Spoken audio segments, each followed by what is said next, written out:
And I think it's about embracing all the wonderful things and trying not to over focus on. I'm not saying to run away from the challenges that we have, because we do have to face challenges at times and we do have to make tough decisions at times. But I think it's always having a healthy balance of, yes, this is tough, or yes, this is hard, or, I'm really struggling with this at the moment, with all the wonderful things that we have, and not losing sight of that wonder and that amazement and that gratefulness that we're still here. What does it mean to you to live your best and bravest life? Does it mean being strong and forthright? Do you think of bravery as a woman or a man in uniform wearing stars or medals? Or does it mean being vulnerable, honest, and courageous in all that you do? To be brave can mean so many things. To me, being brave is just that, doing things even in the face of difficulty, being genuine, standing up for what you believe in, and living as who you truly are. Living with courage is to be brave. To live in this way can be incredibly challenging at times and rewarding in others. It is my mission in life to help you feel brave and empowered to live as your authentic self, so that you can be fulfilled in a life you love living, to live your best and bravest life. I want you to wake up in the morning and feel excited for your day, not overwhelmed. I want you to have the courage to let go of your fear, to find the joy in your everyday life, to feel empowered to be your authentic self and live an amazing, normal life, a brave life, a life that you deserve. I know that together we are going to live our best and bravest life. I believe in the power of self-belief, because when we are our authentic selves, magic comes our way and it spreads like wildfire for others to join in. So join me in these inspirational conversations filled with tips and tricks to help you live your best and bravest life. I'm Tiffany Johnson, and this is the When We Are Brave podcast. Welcome to the When We Are Brave podcast. I am so excited about today's episode. There are a few things I want to get through first though, before we start the show. And the first thing that I want to do is to say a giant big thank you. Thank you, absolutely from the bottom of my heart, for listening to When We Are Brave. I have had the most incredible reviews and messages sent to me from Facebook and Instagram and on my email, knowing that this show is helping people out there feel inspired to live their best and bravest life. Absolutely has brought me to tears. It's why I started the podcast, and I am absolutely thrilled to know that so many people out there are loving it and that they are getting something out of it. I know I'm getting a lot out of it, and I'm learning so much, and I'm so grateful for you tuning in. To celebrate our life and to be brave, I thought it would be kind of fun if I did a shout out on the podcast next week. If you leave a comment on one of the social media posts that you see about When We Are Brave on my Facebook or Twitter or Instagram, leave a comment and I will pick someone at random and I will do a big shout out to you in next week's episode and say a huge big thank you. I'd love to know what you're getting out of the show, how it's helping you in your life, and how it's helping you to feel brave. I'm so excited about this. So make sure that you leave a comment. You can also tag me if you want or share it. Sharing is great too. But leave a comment and then I will do a shout out on the podcast next week. So let's get into this week's episode. I am absolutely thrilled to introduce to you a beautiful friend of mine who's also like a second mum. I have known this woman for 21 years. I have cried on her shoulder. I have hugged her. I have raided her pantry. I have cooked in her oven, and I have been witness to one of the biggest events in her life. Mary Bawden is my best friend's mum. Mary has had a liver transplant. I don't know many people out there before I'd met Mary or before I'd gone through this journey with Mary who had had transplants. Transplants are amazing. This changed Mary's life. She was facing death. There was no way that her body could sustain what it was going through. And it was through the gift of a liver that actually changed her life for the better. And she lives an amazing life. She lives a brave life. And everything she does it with love and with gratitude and with purpose. And I'm so, so thrilled for her to be on the show today and to share her story with us. So here we go. Welcome to the When We Are Brave podcast. I'm so excited to have the incredible Mary Bawden join me today. Mary's been a wonderful friend of mine for the last 20 years, like a second mum. She's my best friend's mother and an incredible and inspirational woman in many, many ways. Mary, 15 years ago, had a very bad autoimmune disease and she became incredibly ill. She required a liver transplant and has since spent her life passionately involved with Donate Life and promoting organ and tissue donation. So I would like to welcome Mary into our studio today. Welcome, Mary. Thank you very much, Tiffany. I think it's going to be fun to be here. It is going to be so much fun. So for our listeners out there, I would love for you to just share a little bit more about your journey through your liver transplant, your recovery, and what you spend a lot of your time doing now. Okie dokie. Well, I'll start at the beginning. That's often the best place to start. So around the millennium, I found myself increasingly tired and finding myself just struggling with life in general for many reasons. A lot of them were emotional reasons.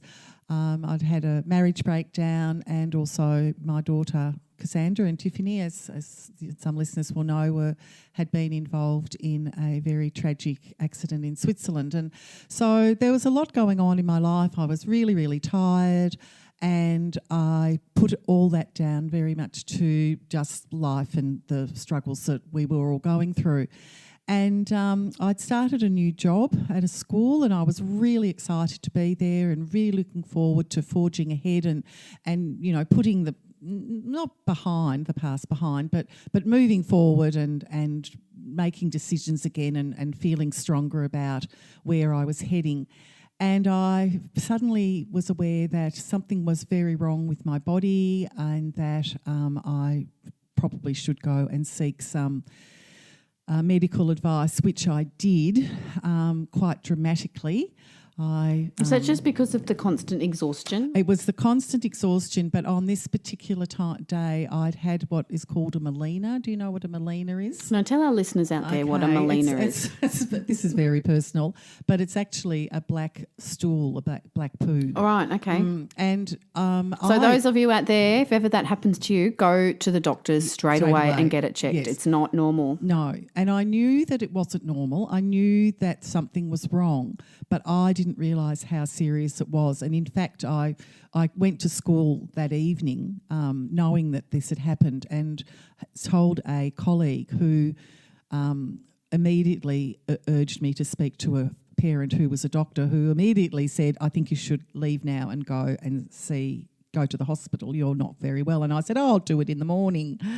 And in the morning I was very, very unwell and struggling, and my daughter took me to the doctor, and when we got to the doctors I actually lay down on the ground and I just said, I'll just lie down here while we wait. And my daughter looked at me and said, Mum, what are you doing? And I said, it's okay, I'm fine. I'll just lie down here. I just can't stand up. I can't stand I'll just up lie anymore. on the reception floor. Yeah, that's okay. Someone will come and see me eventually. Please don't fuss. And which, of course, they all did fuss, and they took me into one of the rooms and lay me down. Anyway, long story short, they sent me off for a scope, a colonoscopy and a gastroscopy to see what was going on. And unfortunately, at that point, everything came back that it was okay. So then I went on a journey of what is causing this, and they sent me to I can't think of the blood doctor's name, but anyway, that's okay. I saw a specialist in that regard, and he said, no, I really think go back to where you were before and have some more scoping, which I did. And then they discovered that the bleeding was coming from varices through the gut. Now, varices, for those of you who don't know, and if you're a doctor, excuse how I explain it, but they're basically tiny, tiny varicose veins that run through the gut, and they were bursting. And so I had been slowly bleeding internally until I'd had quite a larger bleed which had shown up. So from there it was decided, well, varices are in your gut, they burst when they have pressure. What's caused the pressure? And that was the start of my journey, that I had an autoimmune disease, lots of testing obviously and biopsies to discover what it was. And then I was faced with the reality that this autoimmune diseases are not curable. People can live with autoimmune diseases. We know that there are many of them with medical support. In this particular case, it was explained to me that it was unlikely that I would get away with not having to have a liver transplant. So that was rather confronting for me. I remember when we got the call to say that we've got a liver, and Cassandra calling me, your daughter, my best friend. Yeah. And being up and organising accommodation. Yep, and it was such a big deal. Parents-in-law. Yes. Well, Cassandra did with baby Riley at the time. Yes, who's now? Not Riley, sorry. Would have been Georgia. Georgia must have been. Yeah. Yes, Riley was a tot. Yes. Yes, so it was a big relief, and also a terribly terrifying experience for everybody, because it's a huge operation and life-changing in so many ways. Absolutely. The leading up to the I continued to work probably for another 2-ish years, but became increasingly unwell. I was being hospitalised more and more with horrible infections because my body wasn't working properly, basically. My skin was gone yellow. By the time I had my transplant, I wasn't eating. I was on liquid food. I was in hospital, about half hospital and home. I was becoming very, very weak.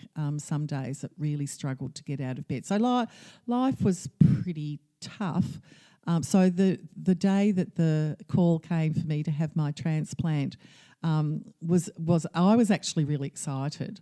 But that's a little bit of I've got a bit of a rose-coloured glasses personality, which I do believe is a God-given trait, and I'm very grateful for that. So my reaction was very much, okay, right, what do I have to do? Get my things together, get to the hospital, do all the things, like a tick list. Right, get out of bed, get dressed. They told me not to have a shower. You haven't got time for a shower. Just get straight here. You'll have a shower before you go down to theatre. So, as Tiffany said, the call went out to everyone, so we had everyone on board. Those who were Christian were praying for me. We got to the hospital. The nurses, the staff were so excited when I got there. It was just so beautiful because they wheeled me in and the staff all went, "Oh, it's Mary, that's so exciting. When's the wedding?" Because they all knew that my daughter Nicole was due to be married in about 3 weeks' time, and the countdown was on, and they were just so excited. And I said, 3 weeks, and they said, "You'll be there. We'll make sure you get to that wedding."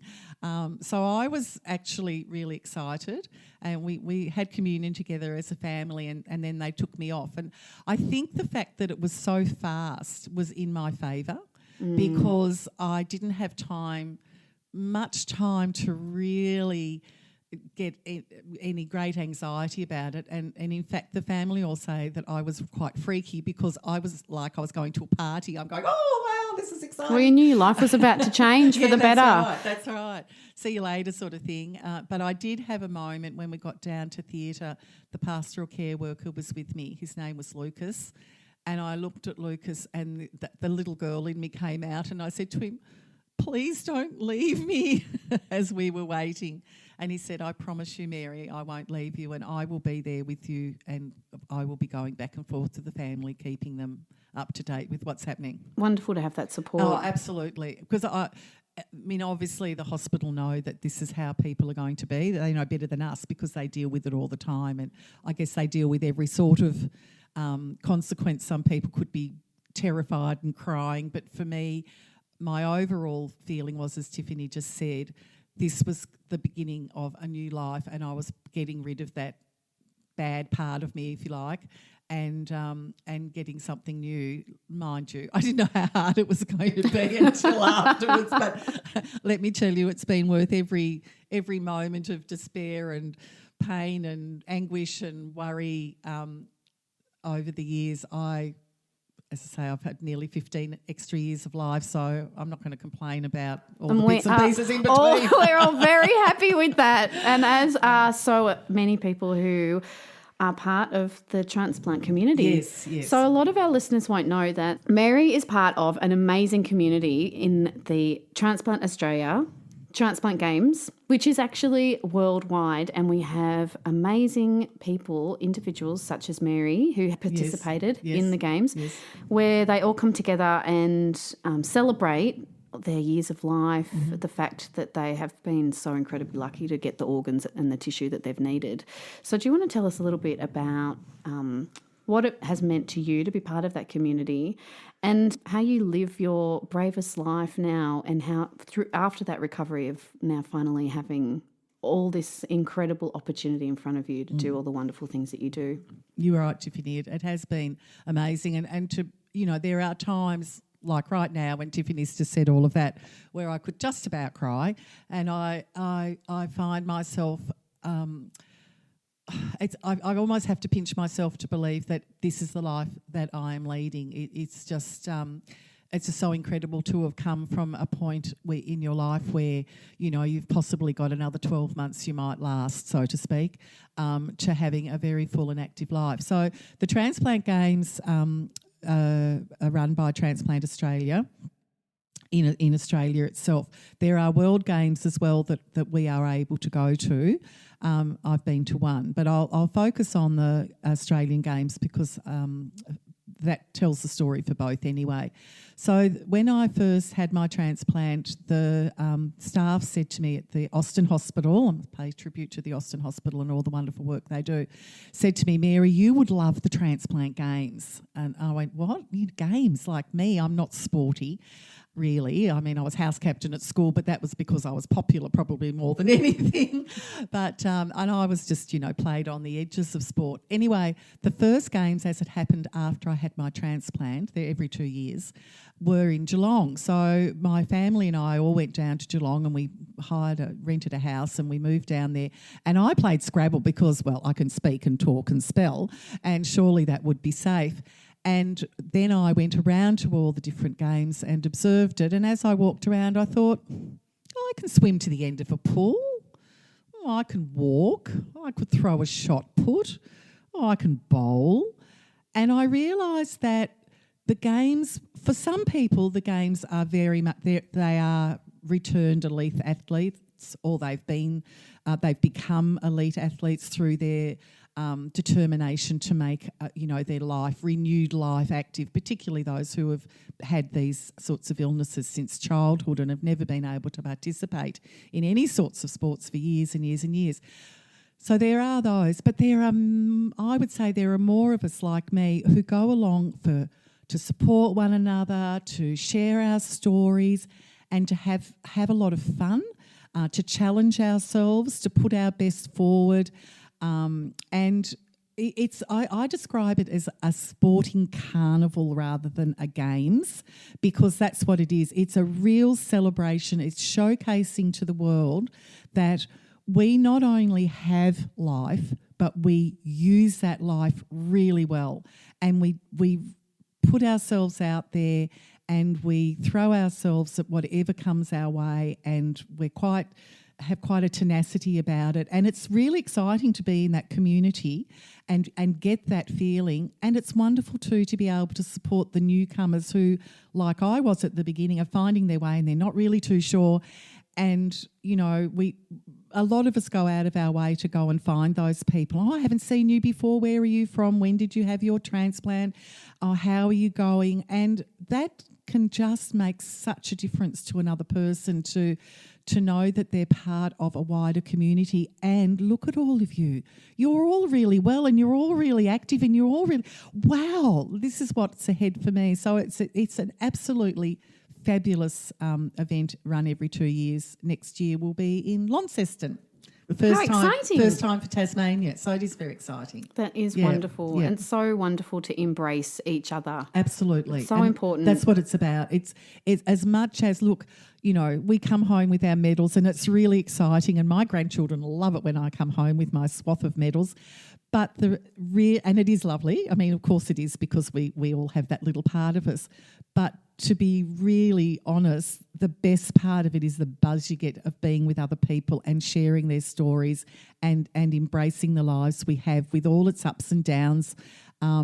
It's worth it. Absolutely worth it. 100%. And it's a fantastic way to overcome fear for everybody that's going. Absolutely. Life as a transplant recipient is challenging, has its ups and downs. Yes. There's lots of medications, there's doctor's appointments, there's infections, there's hospital visits, there's the unknown is out in front of you. But in the times of the highs, it's wonderful that this community of people can support each other. And it goes beyond that. Facebook's amazing or social media. Absolutely. It's amazing for people to connect and be involved in these sorts of activities. So, Mary, what I also wanted to ask you about was about Donate Life as a charity and how you've now been working so passionately with them as a volunteer, spreading your good news story to the world like you're doing today. So tell us a bit about how you speak, what you do, how people can get involved. So Donate Life is the National Authority for Organ and Tissue Donation, and they have their offices in each state, and they also have many staff who facilitate organ donation in major hospitals.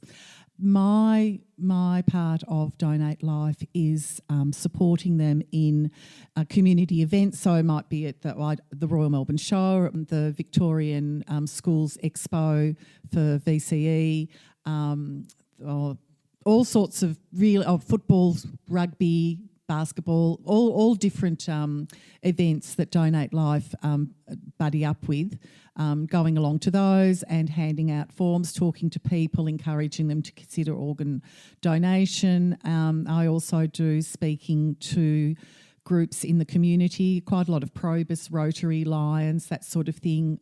Those requests come through Donate Life office and they contact me. And she's amazing, people out there who are looking to get a guest speaker. Yes. Mary is an incredibly inspiring guest speaker to live your best and bravest life. I'm always happy to help. You can contact Donate Life head office for that. And if it's not in my area, that we do have other people that do this work as well, which is really wonderful. So yes, back to Donate Life. So our role there is to talk about what I'm doing now with Tiffany, explaining how it comes about that you might need a transplant, and then how it works for you, how it does give you a pretty amazing life. And I think the main message is that transplantation just doesn't give you life, it gives you life, like a full life that you really can get out there and live. And that people who have transplants on the whole, and it's not everyone of course, but on the whole are people who pick up their lives again and really get back into life and put back into the community. And we're not just sitting at home just breathing. We really are living very active lives. That's number one message. The other message is that we know that talking to your family about organ donation is really important in facilitating that donation, should you ever be in that situation. And it's not an easy conversation to have. No one really wants to think about what would happen if. However, the reality is that some people do die in circumstances where organs can be used. And if that conversation has been had with their families before that event, it makes it so much easier for the family. Because let's face it, that's going to be the worst day of your life that you're being faced with making a decision. And if you don't know what your loved one's decision would be, then the onus is back on you. So even if you have signed the paperwork and you're on the register as an organ donor, your family still gets to make that final decision. So that conversation is really, really important. So they're my two big messages. We live great lives, we live good lives, and that you have that conversation with your family and know what it is they want, and let your family know what you want. Yeah, 100%. Yeah. So everyone out there, you need to have those conversations, and it can be through those tough conversations that we can overcome our fear. Absolutely, absolutely. It's interesting when I do the talks out into the community, the response is really, really positive. And people want to know things like, well, can I still have a funeral afterwards? Yes, you can. It actually doesn't delay it very much at all. There are very few religious barriers to making organ donation. But again, if you've thought about it early enough, you can go and speak to your religious leader and say to them, this is what I'm considering. Is that okay for us? Because I think you'd be surprised that it is mostly okay. That's a really good point too, Mary, because a lot of people may or may not have thought of those things. And sometimes when it comes to that point, the end of this journey, that's something that we really need to be considerate and mindful of for all people. Exactly. So my last question, which I love to ask all of my beautiful guests that come in, is do you have any tips or tricks on living a brave life besides your rose-coloured glasses, which I would actually say, knowing you as well as I do, that it's more of a glass half full. Yes. Your positive attitude to life and your gratitude, the ability to be grateful for the smallest of small things. That's one of the things I love to do most days is I look at the sky. And my uncle said to me this year, which I really loved, he said, what is it, Tiff, that makes you get up in the morning? Because I love the mornings. The mornings are my favourite part of the day. And I said, the sun. And he said, what, it's not your family or what you're doing? I said, no, it's the sun. It gives us all life. And I feel rejuvenated just by looking at the sky, even if it's a grey Melbourne day like today. But it's, I think, having that opportunity in your mind to know that it doesn't matter what else is happening. I'm so grateful to be on this planet. And I think for those of us who have come really close to death, as you and I both have, it's those small things of gratitude that and really taking on board the important parts of our life, our family, our friends, our health. Yeah, I think you're right. It is a lot of it's about attitude. It's what's in your head. And your head can be very tricky at times. Don't get me wrong. Don't underestimate what's going on in our heads. Exactly. But a bit like you, Tiffany, for me, it's very much about focusing on all the wonderful things I have. The fact that I'm still here, that I have my family, that I have, I'm lucky I have a home. I have wonderful friends. I have, my Christian faith, which is really, really important to me, and that sustains me through a lot of ups and downs. As far as, like you're saying with the sun, for me, I live up on the cliff there in Frankston, and it's the bay. I look out there and I can be feeling sad, happy, despondent, unwell, any emotion that every one of us feel it. Just because I have rose-coloured glasses doesn't mean that I don't feel these things.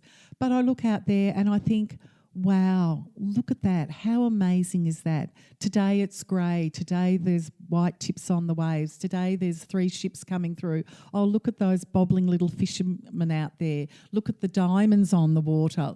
Oh, the sunsets. When I wake up in the morning, I see the sunrise. I'm very, very fortunate. And I think it's about embracing all the wonderful things and trying not to over-focus on. I'm not saying to run away from the challenges that we have, because we do have to face challenges at times and we do have to make tough decisions at times.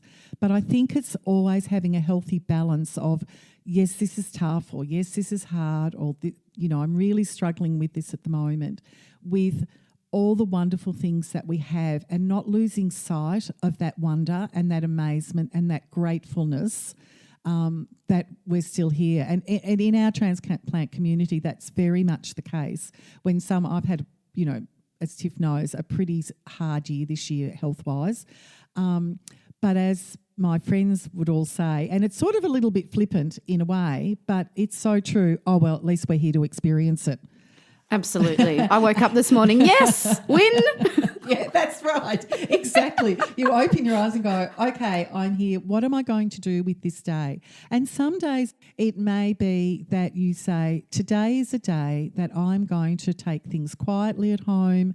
I'm going to rest. I'm going to read a book. Whatever it may be.